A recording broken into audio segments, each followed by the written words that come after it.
Kopassus. Kopassus adalah akronim dari Komando Pasukan Khusus yang berada di bawah Komando TNI AD. Dengan moto berani, benar, berhasil, Kopassus mempunyai tugas untuk menghancurkan logistik musuh, anti-teror, operasi intelijen khusus, menumpas pemberontakan, dan masih banyak lagi.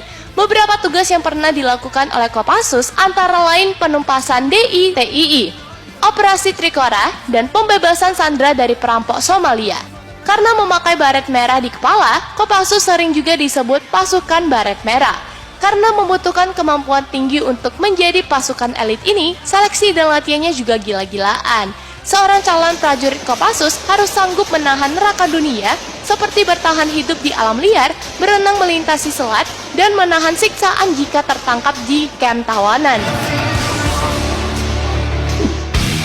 Sat 81 Gultor merupakan akronim dari Satuan Penanggulangan Terorisme. Sat Gultor 81 berasal dari prajurit terbaik Kopassus. Kalau Kopassus aja udah berisi prajurit terbaik, bisa kamu bayangin dong gimana kemampuan Sat Gultor 81. Awal berdirinya, pasukan elit ini bertujuan untuk mengantisipasi tindakan pembajakan pesawat yang banyak banget terjadi di era 70-an dan 80-an. Komandan pertama Sat Gultor adalah Mayor INF Luhut Binsar Panjaitan, dibantu wakilnya Prabowo Subianto. Mereka dikirim ke Jerman untuk mempelajari spesialisasi penanggulangan teror kepada GSG 9, salah satu pasukan elit Jerman. Setelah kembali ke Indonesia, mereka pun menyeleksi anggota terbaik Kopassus untuk masuk ke Sat Gultor 81. Satuan ini sendiri punya moto, tidak diketahui, tidak terdengar, dan tidak terlihat.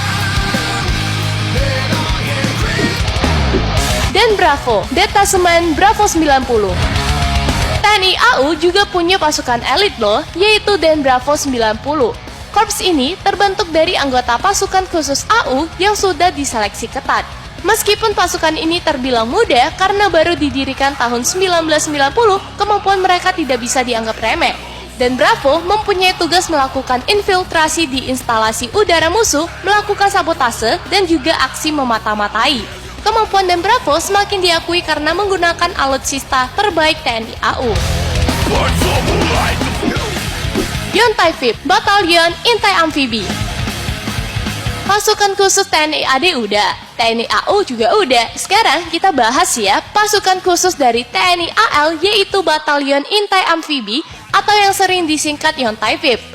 Untuk bisa bergabung dengan kesatuan ini, seorang prajurit harus mempunyai daya tahan tubuh yang tangguh, sanggup menembus gelombang lautan ganas, dan lihai memakai berbagai jenis senjata.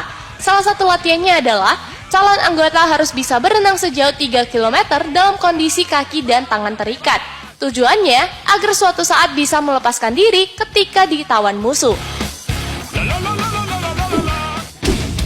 Kopaska, Komando Pasukan Kata. Selain Yontai VIP, TNI AL juga mempunyai pasukan elit lainnya, yaitu Kopaska. Pasukan ini merupakan satuan angkatan laut elit yang kemampuannya udah diakui dunia. Kopaska didirikan langsung oleh Presiden Soekarno pada 31 Maret 1962 dengan misi pertamanya adalah mendukung kampanye militer di Irian Jaya. Untuk bisa menjadi seorang anggota Kopaska, prajurit TNI AL harus telah bertugas dalam jangka waktu lama dan memiliki ketahanan fisik dan inteligensi luar biasa. Setelah lolos, calon Kopaska akan dilatih lebih intens selama berbulan-bulan. Yang lebih bikin kagum, Kopaska nggak hanya jago di lautan, tapi juga handal di darat dan di udara. Karena itu, dalam keadaan tertentu, mereka bisa bergabung ke dalam Paskas AU atau Kopassus TNI AD. Beberapa tugas Kopaska adalah demolisi bawah air, perebutan pantai dan pangkalan, sampai melakukan pengawalan VIP terhadap presiden atau orang penting lainnya. Misi yang pernah mereka lakukan antara lain, Operasi Khusus Kikis Bajak dan Lusitania Espresso, memburu perompak Sumatera, pengaman Ambalat, dan bergabung dalam unit pengamanan PBB, mulai dari misi Irak, Sudan Selatan, Lebanon, sampai Bosnia. Denjaka, Detasemen Jalamangkara. Pasukan Detasemen Jalamangkara ini merupakan prajurit terbaik dari Kesatuan Kopasda dan Yontai VIP. Jadi, pasukan khusus Denjaka memang benar-benar terbaik dari yang terbaik.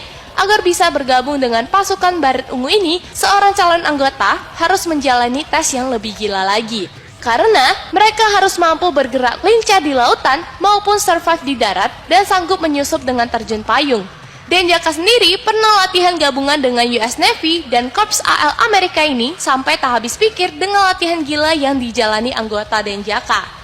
Salah satu prestasi dari pasukan elit ini adalah ketika berhasil membebaskan awak kapal MV Sinar Kudus yang disandra oleh perompak Somalia pada tahun 2014. Nah, itu dia sahabat Indojan, 6 pasukan elit terbaik yang dimiliki oleh Tentara Nasional Indonesia.